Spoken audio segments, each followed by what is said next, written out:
ఈ రోజు గురు సందేశం అనే కథ వినండి. ఒకరోజు గురువుగారు తన ప్రియ శిష్యుడితో దగ్గరలోనున్న ఒక అడవికి వెళ్ళాడు. నడుస్తూ నడుస్తూ ఒక చోట గురువుగారు ఆగిపోయారు. దగ్గరలోనున్న 4 మొక్కలను అతను చూశాడు.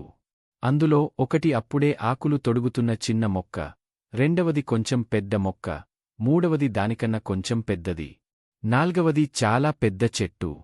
గురువుగారు తన శిష్యుణ్ణి పిలిచి మొదటి మొక్కను చూపుతూ దానిని లాగేయమన్నాడు. ఆ పిల్లవాడు తేలికగా ఆ మొక్కను లాగేశాడు. ఇప్పుడు రెండో మొక్కను చూపుతూ లాగేయమన్నాడు. ఆ పిల్లవాడు కొంత కష్టపడి దానిని కూడా లాగేశాడు. మూడవ దానిని కూడా లాగమన్నాడు. తన శక్తినంతా ఉపయోగించి ఎంతో కష్టంతో దాన్ని లాగేశాడు. బాగా ఎదిగిన చెట్టును చూపుతూ ఇప్పుడు దీన్ని లాగేయడానికి ప్రయత్నించమన్నాడు.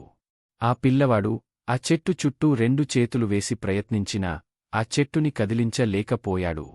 అయినా ప్రయత్నం చేస్తున్న ఆ కుర్రాడితో గురువుగారు, చూడు నాయనా, మన అలవాట్ల విషయంలో కూడా ఇలాగే జరుగుతుంది. చెడు అలవాట్లు పాత పడిపోతే వాటిని మార్చుకోవడం చాలా కష్టం. మొక్కైవంగనిది మానైవంగునా అన్న సామెత ఈ విధంగానే పుట్టుకొచ్చింది.